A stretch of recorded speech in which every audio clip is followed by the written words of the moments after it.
ya, ¿eh? ¿Cómo se titula el editorial? Macri, Sampaoli, la economía, la política y el mundial. Vos dirás, ¿y esto con qué se come? Esperá un poquitito. Macri, Sampaoli, la política, la economía y el mundial. Ayer te propuse un juego. Hacer de comentarista del partido de Argentina contra Nigeria. Yo te había contado que hace algunos años yo empecé como periodista deportivo. Y me di el gusto, de contento que estaba con lo que había pasado, de hacer un comentario descriptivo, no pretencioso, descriptivo. Hoy te voy a proponer otro. Jugar a la política, el fútbol y la economía. Sí, jugar un poco, compartir. Total, si somos casi, dicen que somos 43 puntos, casi 44 millones de técnicos, ministros de economía y presidentes, tan mal no nos puede ir. Tan mal no nos puede ir, pienso yo. Empecemos por el principio. Hoy, después de la una, y esto está bueno para analizarlo con Mariel Fornoni también, porque tiene que ver con la manera de ser de los argentinos y el humor de los argentinos. Hoy, después de la una, un productor de 4 días me llamó especialmente para decirme: ¿viste tu hipótesis de que los equipos serios de países serios siempre les va bien? Con Alemania, el último campeón del mundo, no funcionó. Me lo dijo Cancherito, Un Facundo Pastor me hizo un Facundo Pastor. ¿Viste que no funcionó? Y yo le respondí algo que creo de sentido común. Y lo quiero compartir con vos. Lo que le pasó a Alemania es un accidente de la historia. Sí, espera un cachito. Es un accidente de la historia del fútbol. Un error del sistema. Te lo voy a plantear de otra manera. Ya viene el mono Navarro Montoya. Un amigo de la casa, sabe todo. Sentido común. Se lo voy a preguntar a él. ¿Cuántas veces le va a volver a pasar a Alemania lo que le pasó hoy? ¿Cuántas veces? ¿Una de 10? ¿Una de 100? ¿Una de 1000? Y te puedo asegurar, me animaría a apostar que dentro de 4 años van a estar ahí por lo menos entre los 4 finalistas. Ya te lo apuesto, Perdón, esto es pura idiosincrasia. ¿Vos viste cómo se despidieron de la Copa? Hola, mono, ¿cómo va? Buenas noches. ¿Viste cómo se despidieron los alemanes de la Copa? No se les cayó una lágrima, todos paraditos. A lo alemán. Que estaban, yo creo que estaban descansando para entrenar el otro día los tipos. Sí, ellos tienen una otra mirada, son más estructurados, más organizados. Es la primera vez en la historia que a Alemania le sucede esto, que se va en primera ronda. Pero esto es un error del sistema, es un error del sistema. Esto es una circunstancia que se da para alguien tan preparado como ellos, que demuestra que el fútbol es muy misterioso, ¿no? Pero no nos equivoquemos, el camino indicado es el que transitan ellos, ¿no? Claro. Por más que hoy el resultado le ha dado vuelta a la cara, ¿no? Perdón, por si alguien no tuvo el gusto de ver o el tiempo para ver. Contra Corea, no quiero ser despectivo, contra Corea. Y esto también vale para la Argentina, pero al revés. Con este nivel de improvisación que tiene la Argentina, y lo digo ahora cuando todo el mundo está, vamos, dale que podemos, vamos vieja. Con un proyecto fundado solamente en la ventaja de tener o de jugar con el mejor futbolista del mundo. Sin plan, sin proyecto. Y que sea lo que Dios quiera. ¿Por qué Argentina debería estar siempre entre los 4 primeros, entre los 2 finalistas, o ganando un campeonato mundial cada 4, 8, 12 o 16 años? Ya sé, el mono me va a decir, viste que mundial raro es este, ¿no? Es un mundial raro, ¿no? Bueno, si hilamos muy finito, Luis, yo creo que los cambios metodológicos, sobre todo en el sistema de entrenamiento que hay en el mundo, ha hecho que los futbolistas mejoráramos. Antes nosotros entrenábamos para mejorarnos físicamente, pero no mejorábamos futbolísticamente. Ahora los futbolistas juegan mejor. Y vos ves en la mayoría de los equipos una intención de juego y futbolistas mejor capacitados. Por eso hay resultados que antes eran impensados. Hoy ¿Y no están son todos tanto. mucho más parejos, te parece? ¿O? Sí, sí, yo he visto mucha paridad. Los únicos que todavía están un poquito a la cola son los países árabes. Todavía no han podido acercarse. Pero, por ejemplo, los países asiáticos, Luis, ya compiten bien. Qué bien que está, qué lindo hablar con el mono, ¿no? Que habla tan fluido y que conoce, ¿no? Bueno, nuestro productor de 4 días con el que discutí hoy insiste. Yo le hablo del doble comando y él me dice que España cambió de técnico y en pleno mundial. Y clasificó, es cierto, España clasificó sin ningún inconveniente, ¿no? Con pocos inconvenientes. Bueno, eso, Juan Pablo, no hace más que darme argumentos a favor de la hipótesis de que el trabajo es lo único que vale. Porque a mí me parece, o no sé si lo único que vale, pero el 80% del laburo es el trabajo constante. Porque a mí me parece que cuando hay un proyecto detrás, serio, sustentable, consistente, hasta podés cambiar el técnico 24 horas antes. Y el plan va a funcionar igual. ¿Viste cómo juega España, no? Pero ¿me permitís, Luis, una observación? ¿Cómo no? La sucesión, ante este acontecimiento de que Julen Lopetegui era el entrenador, que había sucedido a Vicente del Bosque, por una cuestión, una disfunción a la hora de arreglar con el Real Madrid. Había arreglado y no había avisado. Fernando Hierro pertenece a este proceso, en tareas ejecutivas desde la época de Vicente del Bosque. O sea, no es un aparecido. No, Estuvo por eso. en este es parte proyecto del desde el inicio. Estuvo en este proyecto desde el inicio. Y por eso España juega como juega o va a llegar a donde va a llegar. Pero ahora te quiero hacer otro desafío. En un día negro para la Bolsa de Buenos Aires. El Merval perdió casi 9 puntos. Es muchísimo eso. Y hoy el riesgo país se acerca a su nivel más alto desde diciembre de 2015. Que son más o menos los 600 puntos. El presidente Mauricio Macri, hombre de fútbol también. Me voy a detener un segundito.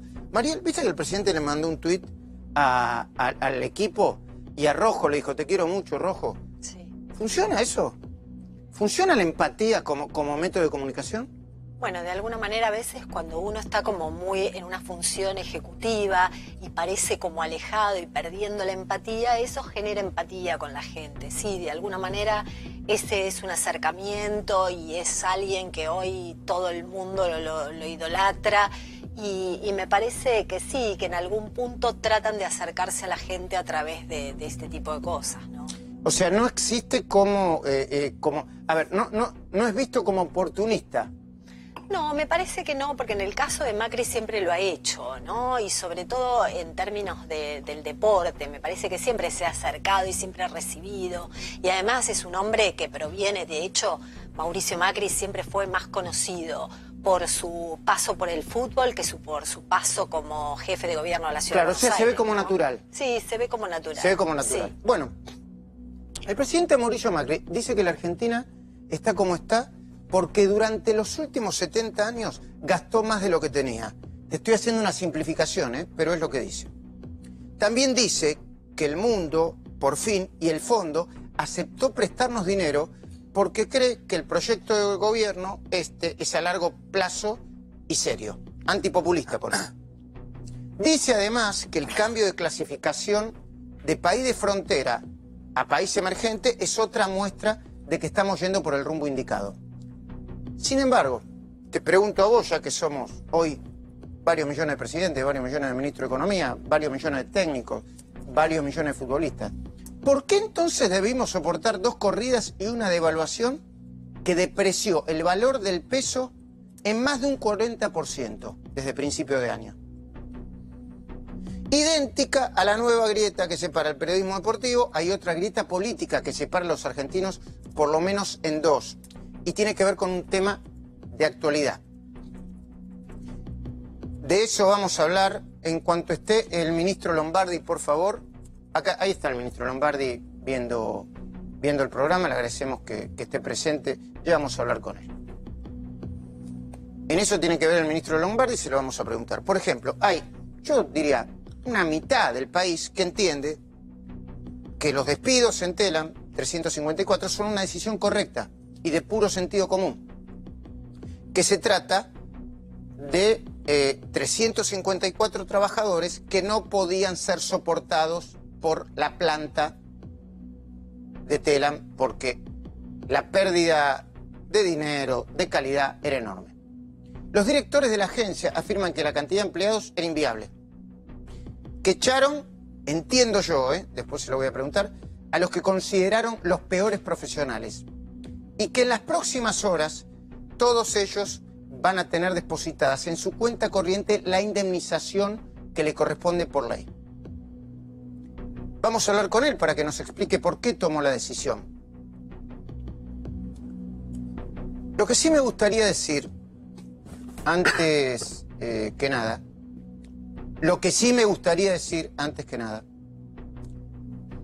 es que me parece antidemocrática en el caso de que estuviese siendo pensada, y yo creo que estuvo siendo pensada, la idea de plantear un escrache en la puerta de un canal de televisión, como el que me dicen que tenían pensado algunos trabajadores de Telam, contra Lombardi o contra cualquiera. Me parece que a la fuerza no se puede discutir nada, y que quienes necesitan escrachar a un funcionario solo por haber tomado una decisión con la que no están de acuerdo, revelan su carencia de argumentos para hacer pesar sus razones. Siguiendo con esta idea, he escuchado en todos estos días las analogías, todas las analogías posibles que te imagines. Que Macri es el Sampaoli de la Argentina, por ejemplo, en un momento lo plantearon, algunos acá. Con sinceridad yo no estoy de acuerdo. Me guste o no me guste lo que haga, Es más, me parece todo lo contrario. Mientras que Sampaoli cambió 1000 veces esquema táctico, ideas de nombres, y hasta hizo confundir a los propios jugadores. No lo voy a poner en camisa de 11 varas al mono, pero me parece que fue así. Después lo charlamos. Sí. Si querés. Sí, para mí los confundió. El presidente no se movió mucho de su rumbo y recién reemplazó a Sturzenegger por Caputo y por Cabrera, y a Cabrera por Sisca, cuando toda su mesa chica lo convenció que los cambios iban a ser bien recibidos por los mercados, incluso por parte de la oposición. También escuché entre los consultores, vamos a ver qué me dice Mariel, las más variadas ideas sobre cómo afecta el humor político el hecho de volver después de la primera ronda del Mundial, estuvimos a punto ayer, o llegar incluso hasta la final, el próximo 14 de julio creo que es, ¿no? De eso voy a hablar con Mariel Fornoni. Aunque sospecho por los años y los mundiales que tengo encima, que después del campeonato la vida continúa. Y nos vamos a tener que levantar a laburar como todos los días. Antes que nada, para meternos en clima, ayer estuvo Caruso Lombardi. El ruido que hizo el hecho de que estuviera acá. ¿Me presentás el compactito ese que preparamos? Dale. Y Mascherano termina diciendo que yo soy un, no sé qué dijo, soy un nefasto. Nefasto, dijo. ¿Por qué es que se peleó? Maradona dijo que se peleen, Simone dijo que se peleen. Yo dije que se pelearon y yo soy un nefasto. Y salgo en una conferencia de prensa hablando de Mascherano. Si él piensa que es así... Quizás lo que no le gustó que haya dicho que se agarró una trompada a Boni. Está bien, es lo que quiere que haga yo. Es culpa mía. ¿O vos te pensás que yo porque yo soy una mosquita que ando y veo todo? No, está bien. Vos quedate tranquilo que si se pelearon, se pelearon. A mí me duele más por el técnico. Yo creo que el técnico es una bajada de línea fea para demostrarle que yo soy técnico.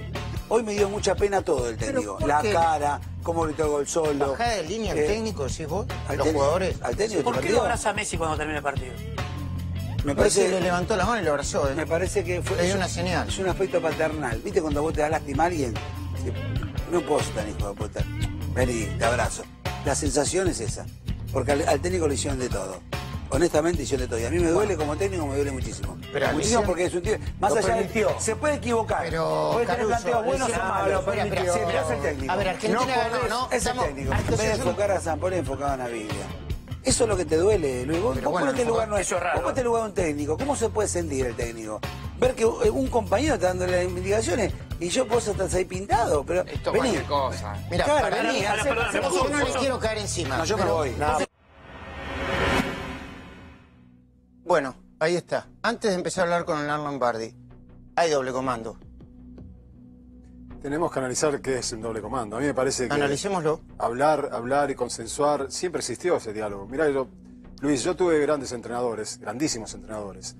y hablábamos del equipo y hablábamos de los compañeros. Ahora, yo tenía claro que la determinación final es la de futbolista. A mí me parece que el diálogo refuerza la... Hay dos tipos de autoridad, no solo en el fútbol, en la vida. La que tiene que ver con la imposición jerárquica, que es más débil, y la que tiene que ver con el conocimiento, ¿no? Y a mí me parece que el diálogo es fundamental. No hay doble comando. Pasa que uno cuando habla de doble comando... Sí, genera ruido. No, y parte de lo peyorativo.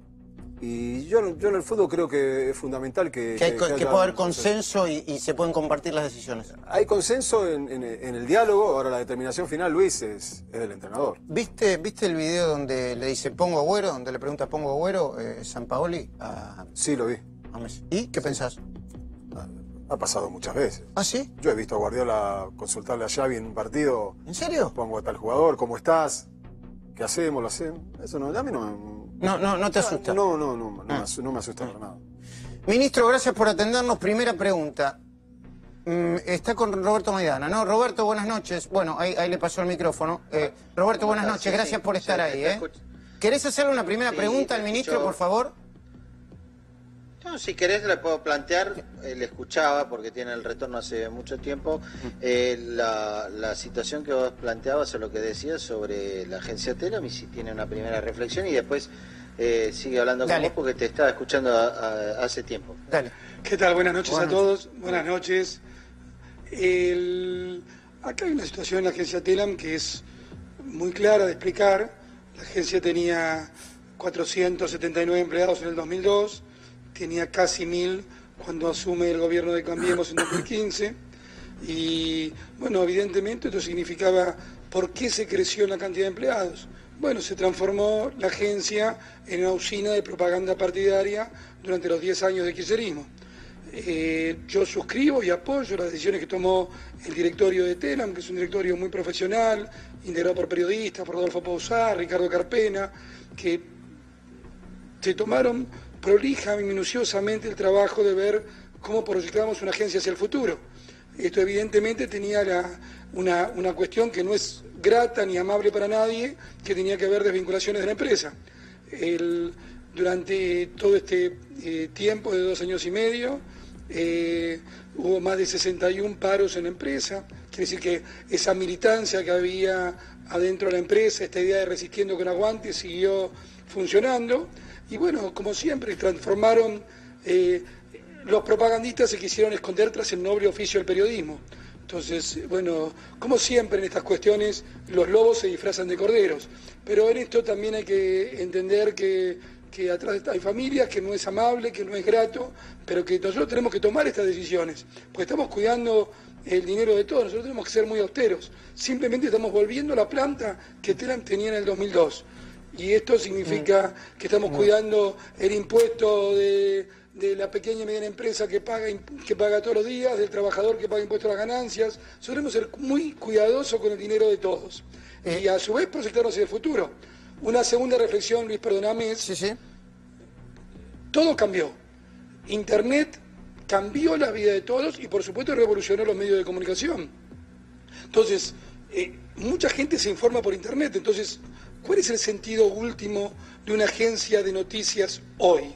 ¿Cuál? Yo diría que mantienen un sentido último que es la lucha contra las falsas noticias, luchar contra las fake news, contra esa cuestión que los delincuentes se esconden mandando falsas noticias. Entonces nosotros tenemos que, la agencia pública de noticias tiene que volver a ser aquella que dice lo leí en Telam, entonces es verdadero, y no como pasa durante el kirchnerismo es... Lo leí en Telam, entonces es una operación política. Ministro, se escriba todas las operaciones. Sí. Ministro, yo le escuché decir, corríjame si no fue así, que, digamos, los despidos tienen que ver con, no con información, con gente informando seriamente, sino con un grupo importante que hacía de usina de propaganda. ¿Está hablando de la mayoría de los 354 despidos? No, yo digo que la agencia se transformó en una usina de propaganda y después la parte técnica de la empresa decidió las desvinculaciones, que obviamente uno no puede decir, y es siempre injusto meter en una misma bolsa el gato por liebre. Lo que sí le puedo decir, y lo afirmo claramente, que siempre, ¿cuál es la estrategia de los lobos en cualquier situación de estas. Los lobos se esconden bajo la piel de cordero. Es decir, los propagandistas se disfrazaron de periodistas, pero esto de ninguna manera significa englobar a nadie. Lo que sí quiero dar la total tranquilidad, que las indemnizaciones van a estar depositadas en el transcurso de esta semana, que las indemnizaciones son, como marca el Estatuto del Periodista, tienen valores de acuerdo a la ley, y por lo tanto eso significa, yo sé que significa un dolor para mucha gente, pero entendamos que estamos defendiendo y haciendo lo que tenemos que hacer, porque no era lógico pasar de 400 a 1000, no tenía ningún sentido, y eso fue el calor de la mala política. ¿Cuál es el promedio del salario en Telam y en todo caso el promedio salarial de los despedidos? No, el promedio salarial está en el orden de los 55.000 pesos. ¿Y ustedes lo consideran acorde a un salario de mercado? No, la verdad que no estamos reflexionando acerca del valor del salario, estamos reflexionando además de que un grupo de malos delegados se sienten parte y dueños de la empresa. Usted piense que hay 61 delegados en una empresa de 900 personas. Se han hecho paros sistemáticos cuando el directorio cumplió la ley estrictamente, se cumplió los aumentos, no había habido ninguna situación de tensión. Pero, bueno, no es necesario que yo le cuente a usted, su programa mismo lo denunció, lo que llamaban el Pata Medina de Telam. Luis Jiménez. Amedrentada la gente.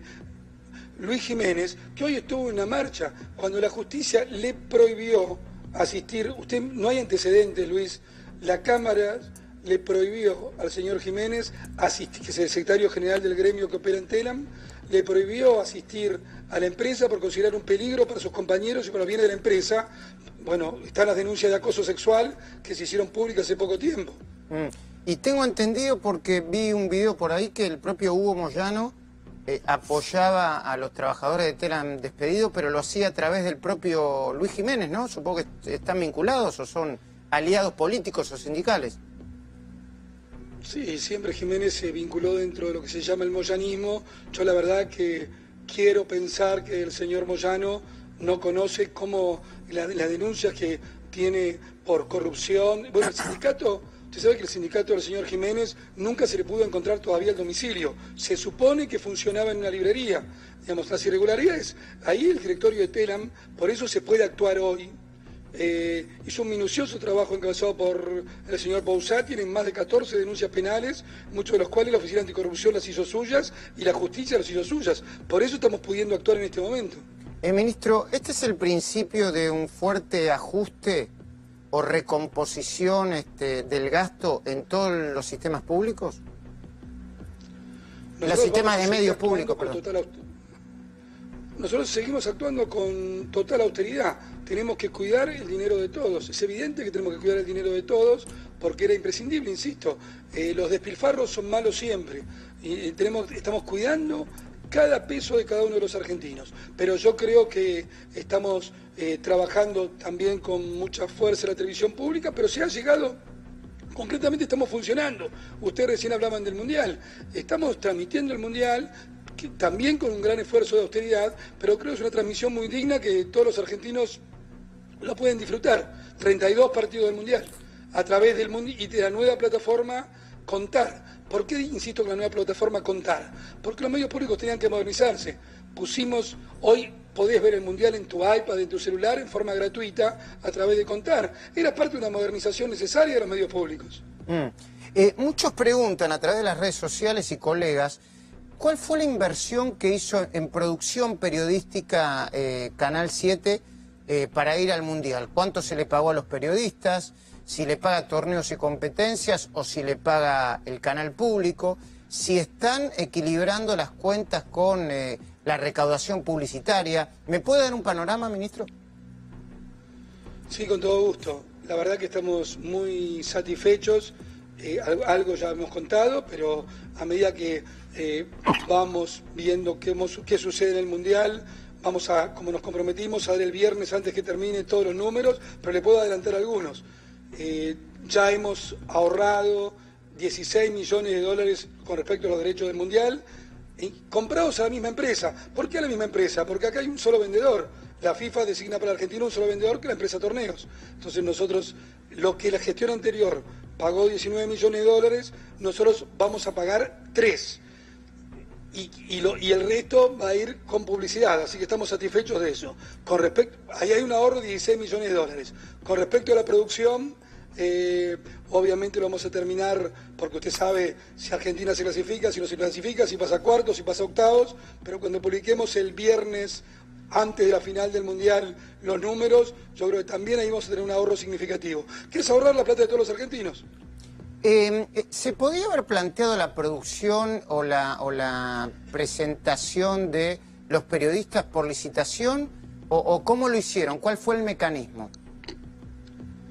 Hay una sola empresa que tiene, bueno, como en todo el mundo, hay una empresa que tiene los derechos para Argentina, que es la misma que actuó siempre, que actuó durante la gestión anterior, y a ellos se les contrató los derechos y la técnica, y la artística, digamos. ¿Usted ve los partidos? Estaba vinculado porque te lo vinculan en el mismo contrato, ¿no?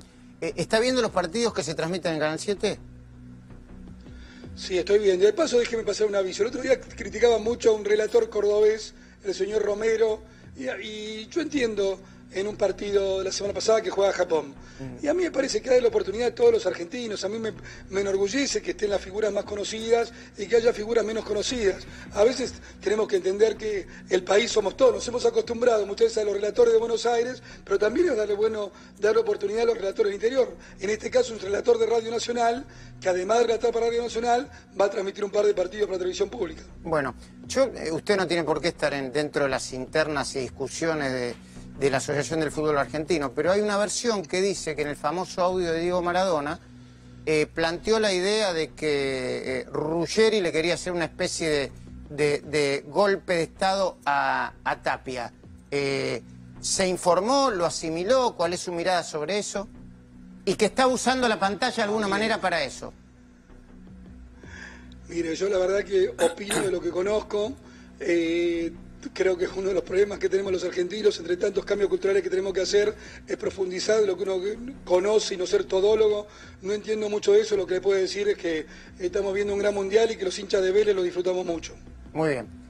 ¿Cuánto les pagan los periodistas?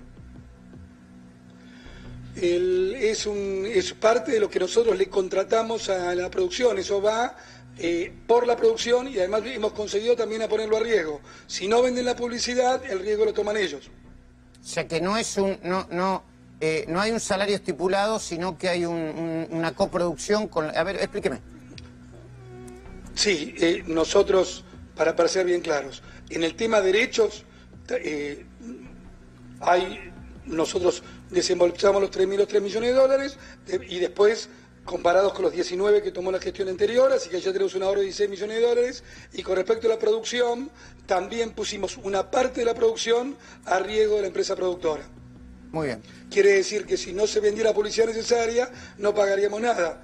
Por otra parte, a mí me parece que eso es una forma de cuando lo anunciemos, insisto, el viernes al final del Mundial, ya podemos mostrar que ahorramos más de 16 millones de dólares, pero los ahorros van a ser más grandes todavía. Bueno, ¿cuál es su mirada sobre la discusión cultural y política que hay alrededor del triunfo o la derrota de la Argentina? Como si irse al Mundial fuera una especie de desgracia fatal y quedarse nos convertiría no sé, en los campeones de la humanidad. Dos reflexiones. Primero, a mí me encanta la pasión, como vivimos los argentinos, todo. Mira, el sábado hacemos la noche de la filosofía en el CCK y la noche de la filosofía se vive con una pasión enorme, todo se vive con pasión. Pero está bueno que además de pasión pongamos razón y además ser menos ciclotímicos. No estábamos en el final del mundo si perdíamos, ni somos los dueños del mundo cuando ganamos. Me parece que poner un poquito de razón a la pasión está bueno y ser un poquito menos ciclotímicos también está bueno. Dentro del gabinete, ¿discuten cómo impacta el humor del Mundial en el humor político y en la gente? No, la verdad que no, aunque te debo reconocer que yo estaba viendo acá en Tecnópolis, porque hacemos fiestas, hacemos puntos de apoyo en todo el país, desde Ushuaia a La Quiaca, lo viste en la transmisión, la gente apoya a la selección y debo reconocer que por primera vez en mucho tiempo, yo que estoy hablando tanto de la razón, sin embargo la pasión me dio una puntada ayer cuando gritaba el gol, que digo, pero soy un tonto, ¿cómo me da un infarto por esto? Y la última, ¿qué le diría a alguno de los despedidos, a los trabajadores despedidos de Telam que quieren entender una razón más o si quisieran conversar con usted? ¿Qué les diría? Que para nosotros también es un dolor, y que uno tiene que sentirse parte de eso, que van a cobrar su indemnización en tiempo y forma, que hemos tratado de hacer lo mejor posible en nuestra tarea, pero que además hay una gran responsabilidad. Yo no digo malos periodistas ni nada de eso, pero ¿por qué dejamos hacer durante 10 años pasar de 400 a 900? ¿No nos dábamos cuenta de lo que estaba pasando? ¿No nos daban cuenta que lo estaban llenando de militantes políticos y desvirtuando la noble acción del periodismo? Pero esto es para reflexionar, para pensar y siempre pensar que estas cosas siempre causan un motivo de reflexión y obviamente un motivo de tristeza para muchos. Ministro, muchísimas gracias. Roberto, agradecido. Si querés cerrar esto o contarme algo, te agradezco que hayas compartido estos minutos. Gracias, Roberto. No, simplemente eso, que escuchaba atentamente el ministro toda la reflexión que vos habías hecho al principio, por eso la pregunta inicial, y vos de alguna manera también cerrando el círculo, así que aquí estamos. Bueno, y muchas gracias. Te ahorré el trabajo. Gracias, Roberto. Gracias, ministro. Bueno, y hablando de fútbol y lo que generó alrededor del fútbol, Facundo Pastor les va a presentar un informe. Yo no sé si es para la vergüenza o no, pero vamos a ver. Me anticipó algo y yo no lo vi. ¿De qué se trata, Facundo Pastor? Muy buenas noches. Mira, Luis, ya podemos decir, con la poca voz que tengo, no soy el Coco Basile. No. Podemos decir que estamos frente al Mundial de las Operaciones, al Mundial de las Filtraciones, al Mundial de los Audios. Vos le preguntabas recién qué hay detrás de toda esta filtración de audios. Bueno, hay un audio donde se lo escucha a Diego Armando Maradona, no al Diego Armando Maradona que hicieron matar, ahora te voy a contar un título de eso, pero hay un audio donde se lo escucha a Maradona decir claramente que había un sector vinculado a Oscar Ruggeri que lo quería comprar. Yo no soy comprable, le dice a una persona, y de alguna manera ese audio demuestra que evidentemente hay intereses cruzados y que el audio donde se lo da por muerto a Maradona, según el entorno de Maradona, tiene que ver con esta operación. Pero si querés vamos audio por audio para entender que estamos frente al Mundial de las Operaciones. Sí, pero te pido por favor, vos no hagas ningún audio porque no se te va a escuchar nada. Claro que no es que grite el gol nomás. Dale, escuchemos. Escucha. Y después le preguntamos al mono cómo incide esto en el ánimo del seleccionado. Dale. Me fui a ver un rato con una gente que estaba ahí, que va en contra de Tapia, que me dijeron si yo podía. Yo primero que no soy comprable. Segundo que si yo acepto hablar con ustedes es por el cabezón Ruggeri que los presento. Digo, yo no los conozco a ustedes. Esa fue la charla, y después volvimos al mismo lugar donde estábamos sentados, mami. Bueno, a ver, Luis, te paso en limpio un par de ideas. Primero, Maradona habla de la gente que está en contra de Tapia. ¿Sí? Primer concepto, es decir, ¿con quién estaba hablando Maradona? ¿A quién le mandó? Y no se sabe. ¿Y cómo se filtra ese audio? Después dice otro concepto que es interesante, que es, acepto hablar con ustedes por intermedio del cabezón Ruggeri. Y por otro lado dice, no soy comprable. ¿Qué le estaban ofreciendo a Maradona? Formar parte de esta suerte de golpe de Estado que se dice encabezarían los del 86. Es raro, me parece. Y bueno, es raro. Pero evidentemente estamos frente a... ¿Conoces a Burruchaga, Jorge Burruchaga?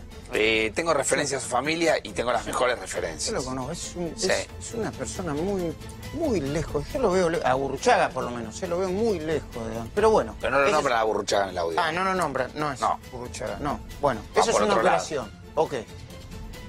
¿Ahí termina todo? No termina ahí. El entorno de Maradona está convencido que el audio que se filtra ayer, que prácticamente, la verdad que voy a contar un entretelón, ayer mientras hacíamos 4 días, nos mirábamos entre todos, porque ya a esa hora se hablaba de la posibilidad de que Maradona se haya muerto. Era un disparate que estaba cruzándose, recién Lombardi hablaba de las fake news. Bueno, Maradona, Coppola, Claudia, mirá lo que te digo, Morla, el entorno de Maradona, aún con visiones distintas en muchos otros temas, En esta están todos convencidos que esa fue una operación para desacreditarlo a Maradona, para complicarlo a Maradona, y están ofreciendo una recompensa para alguien que pueda aportar la información y que le pueda contar, sobre todo a Morla, quién es el del audio, quién es el hombre que inventa y que hace viralizar justamente esa noticia tan trágica. ¿Una ¿no? recompensa de cuánto? 300.000 pesos. Yo te digo, mira, hace un ratito alguien me dijo que el entorno de Maradona ya sabe quién es el hombre del audio. ¿Y quién será? Otro misterio en el medio del mundial. Yo tengo un nombre. Lo que pasa es que no es un nombre conocido. No lo voy a decir porque... si está confirmado. El entorno de Maradona, así como se viralizó el audio dando a Maradona por muerto, se estaría viralizando también la posibilidad de que el entorno de Maradona, Morla, que está terminando de cerrar el contrato de Diego en Bielorrusia, ya tendría por lo menos información de quién sería la persona. Bueno, ese tipo de cosas. ¿Me puedo acercar? No, pues. Y si me decís que no, se pudre todo, ¿viste? Porque yo soy el conductor del programa.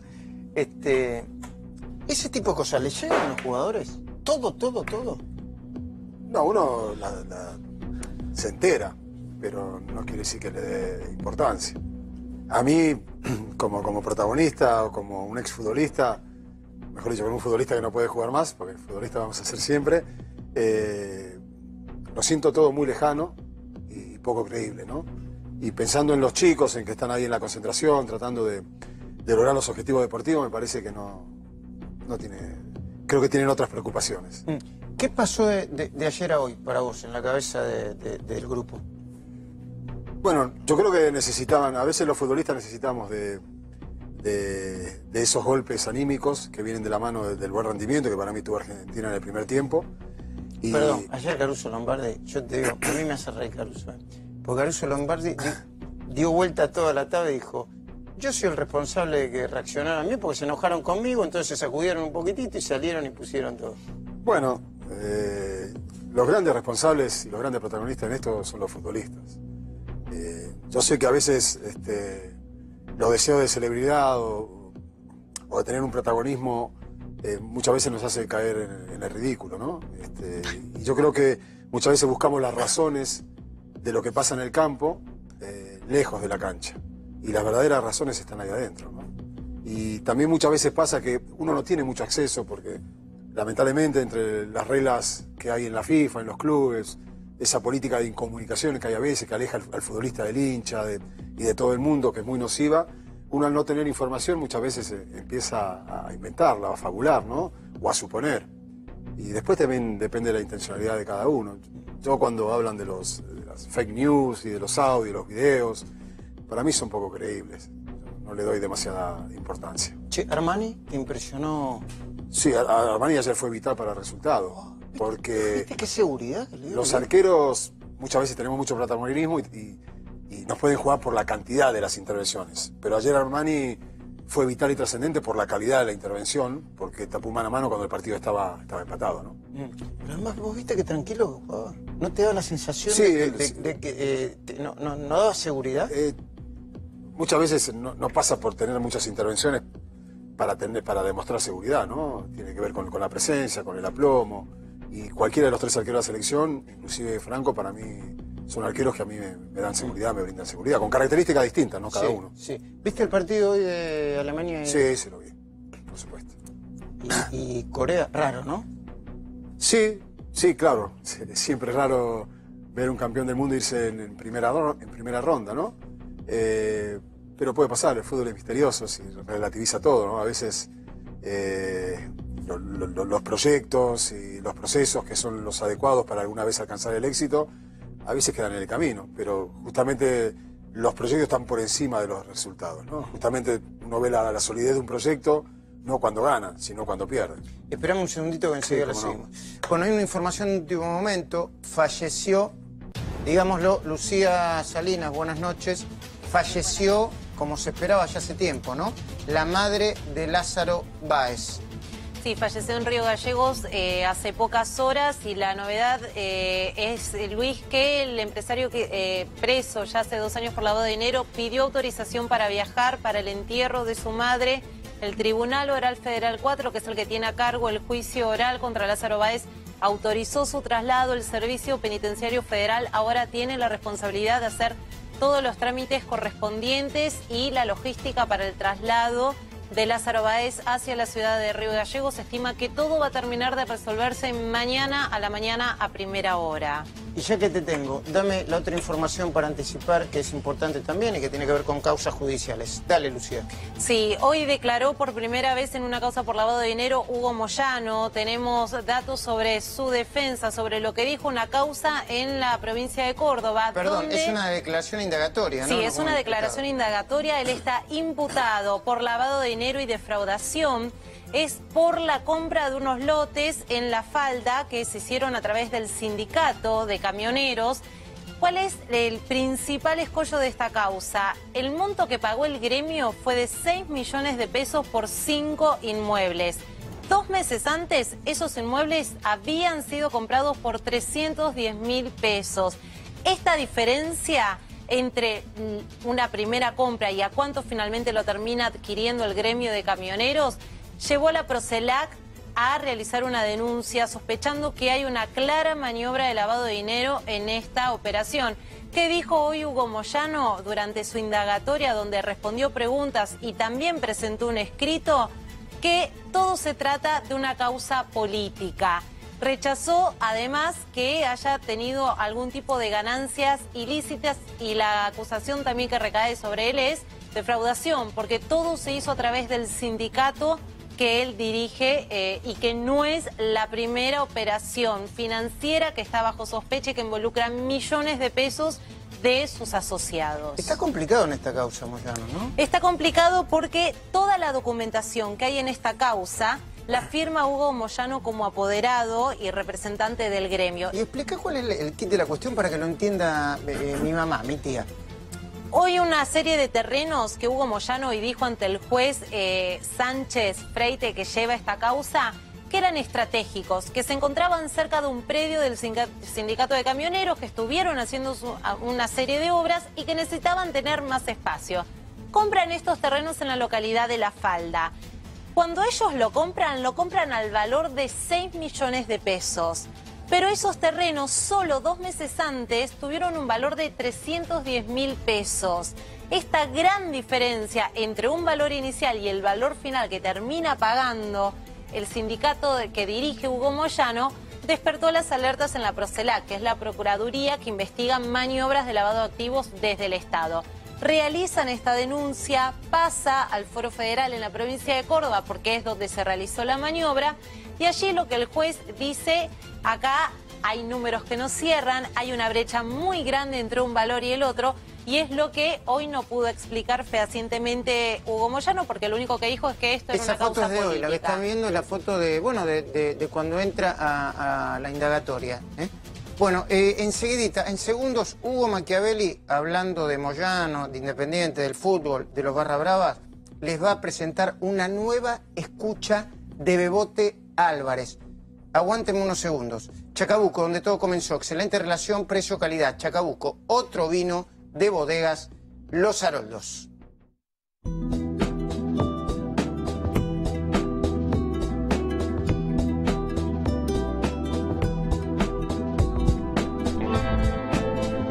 Chacabuco, donde todo empezó, de bodega Los Haroldos. Hugo Machiavelli, muy buenas noches. Presentame la información, dale. Luis, esta es una investigación por asociación ilícita que tiene como imputados, como investigados a Hugo Moyano y a Pablo Moyano. ¿Por qué? Por una defraudación al Club Independiente. Lo que se ve en las próximas horas son el resultado de pericias sobre la empresa Integrar Sociedad Anónima, que es donde se imprimían las entradas formales de Independiente, pero se cree que se duplicaban la cantidad de entradas justamente para defraudar al club, y también por los aprietes que hacía la Barra Brava, que es una de las partes de justamente la asociación ilícita que investiga el juez Vitale y coordina el fiscal Escalera. Pero estas escuchas son exclusivas y Bebote Álvarez habla de esa maniobra, de la venta de entradas. Si querés, las escuchamos. ¿Qué decís vos, Pablo? Y que, boludo, que vas a tener un quilombo bárbaro, esta gente pesada. Mirá que el que le vendiste no es un pancho, pero vienen arriba las cosas. Está bien, Pablo, pero vos sos el único que conoce cómo es la movida. ¿Podemos hacer algo, Pablo? Sí, ¿qué quieres hacer? ¿Te sirve? Hacemos un negocio, no me conoces y lo que resta te lo doy a vos. ¿Cómo lo que resta? 50 pesos. Listo, dale. ¿Te va? Te va. Me limpiás, no me conoces, no sabes quién Sí. soy, nada. Me debes 65 lucas, por eso te digo, te doy la plata esa a vos, Pablo. No, ¿qué plata te va a dar esa a mí, boludo? Si los chabones ya saben que son truchas, boludo. Te dio 120 y pico mil pesos el chabón, boludo. Sí, pero eso me lo dio cuando estábamos laburando con los pibes. Yo no estoy solo, somos 5 nosotros. No, yo bueno, hablar con los pibes porque la bronca la tenés. A mí dame lo que me dijiste y yo te la paro. Me hago el boludo.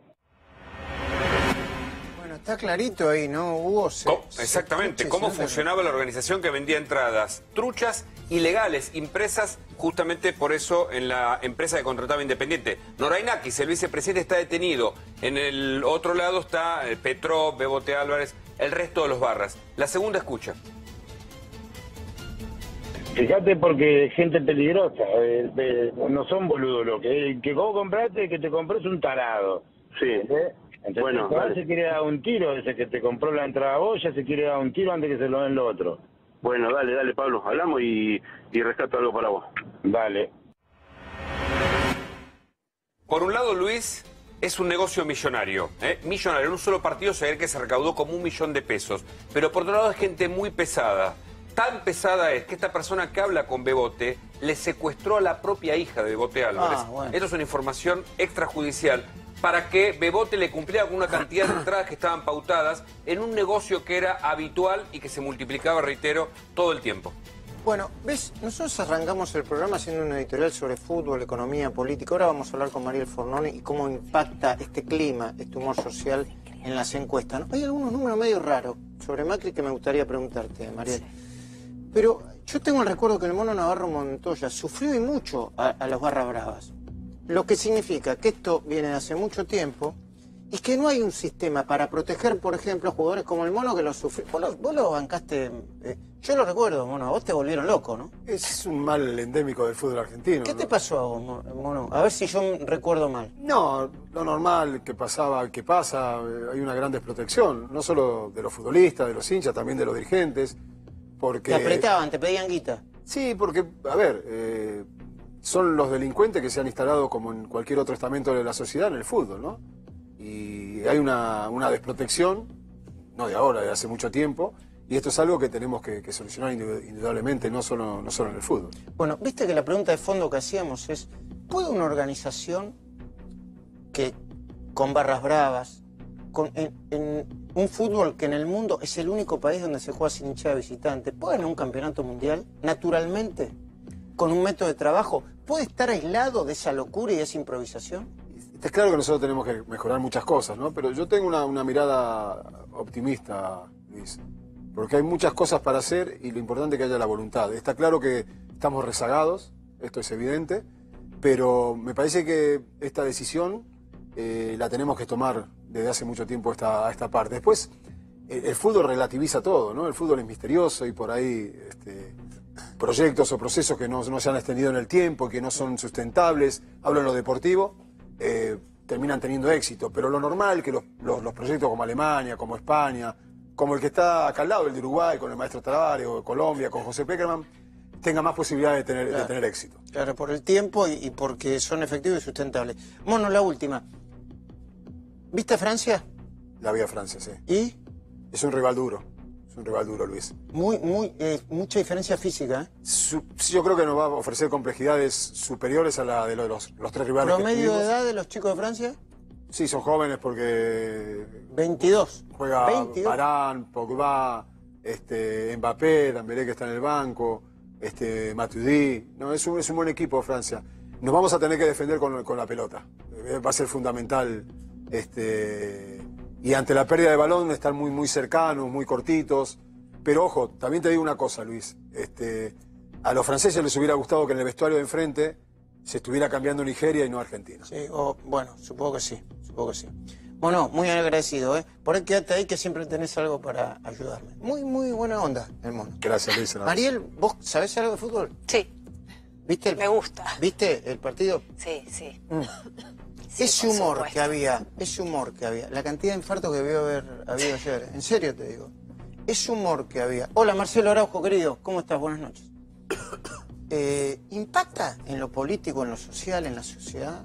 A ver, es una alegría, no deja de ser una alegría, ¿no? Pero también el Mundial tiene un tiempo determinado y al otro día del Mundial las cosas siguen. Entonces, evidentemente, bueno, faltaba una alegría porque la verdad que todos los argentinos vivimos con mucha pasión el fútbol y más allá de que, bueno, uno escuchaba muchas cosas y muchos diciendo, bueno, no importa, ya está, perderemos. La verdad es que el otro día estábamos todos al borde del infarto.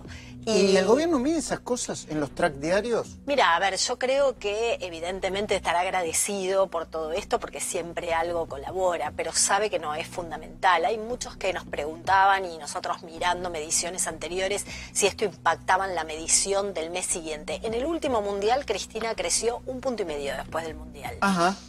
Pero la volatilidad de esto es que lo el Mundial perdés... de Brasil, decís vos. Sí, pero lo perdés a los 15 días. Claro. Es decir, hoy la verdad que la volatilidad es tan alta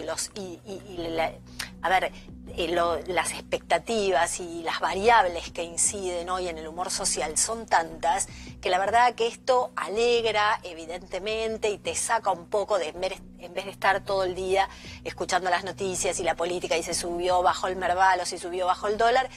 Mirás los partidos y te relaja un poco, también aleja la política, que me parece que, bueno, todo el mundo decía, esto es la etapa previa y después del Mundial empieza la campaña política, retrasa un poco la llegada de la campaña, pero no deja de ser un mes en el cual la gente está un poco más distraída, pero las problemáticas de la gente siguen estando, claro, ¿no? Y al otro día y todos los días. Al otro día y todos los días, evidentemente. ¿Me puedes explicar por qué en la primera ya venía cayendo la imagen de Macri? Creo que es el nivel de caída que tiene actualmente, el que tenía hasta hace poco era el más fuerte, ¿no? Sí, está en unos 15 puntos. En unos 15 puntos de 15 caída. puntos desde su punto máximo, desde ¿no? Su punto máximo. Sí, desde bueno, su punto máximo. ¿Me puedes explicar si en la primera devaluación había caído, por qué después de la segunda devaluación empezó a crecer la imagen de Macri?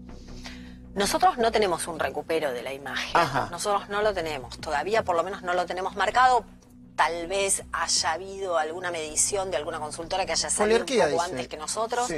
Nosotros no tenemos esa recuperación y de hecho en el índice que nosotros medimos semanalmente de optimismo político y económico, esta semana ha vuelto a caer igual que la semana anterior. O sea, nosotros no lo vemos el repunte. Sí vemos tal vez que se ha frenado en esos 15 puntos. Nosotros decíamos, bueno, los primeros 9 que perdió hasta marzo eran prácticamente la ganancia que había tenido después de la elección. Volvía a su nivel, o sea, en abril de 2018 estaba igual que en abril 2017.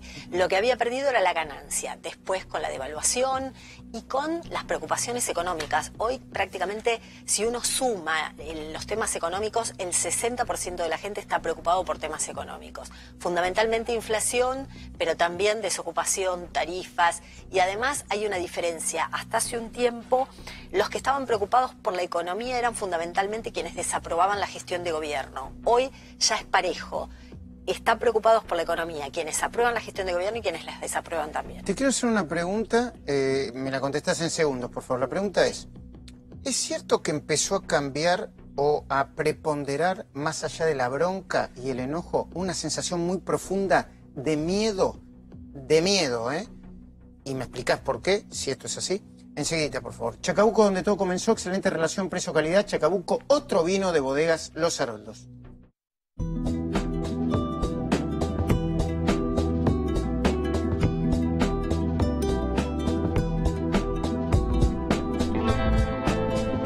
Chacabuco, donde todo empezó, de bodegas Los Haroldos. ¿Hay una sensación de miedo de que todo se vaya al diablo?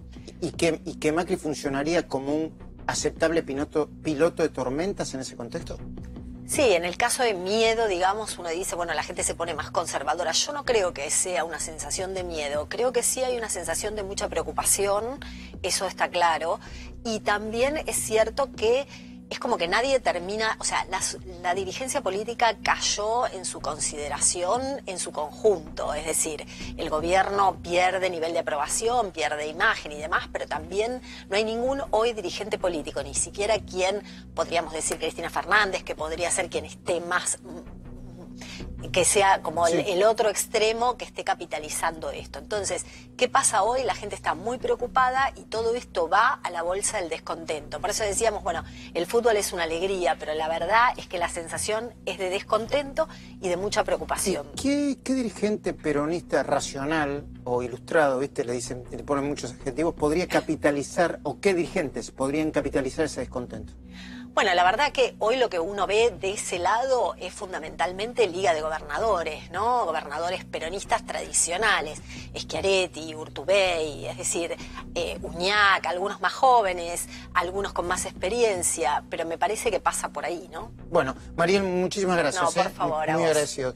Muy agradecidos a todos, muy agradecido, Mono, ¿eh? De nada, Luis, gracias por invitarme. ¿Podemos ganar entonces contra Francia? Sí, sí, por supuesto. Tiraste un pronóstico. No. Dale. Los pronósticos como ir al casino, pero Argentina tiene argumentos para ganar, pero es un partido complejo, es un buen equipo Francia. Bueno, Facundo, prepárate para presentar el gran programa de Marcelo Araujo y todo su equipo, que está Dani Fava, todo Con el mundo. esta voz. Sí, con esta voz, sí, por favor. ¿Que sería la de quién? Y no sé, si sos un buen imitador lo tenés que... El Coco Basile. El Coco, claro, Coco.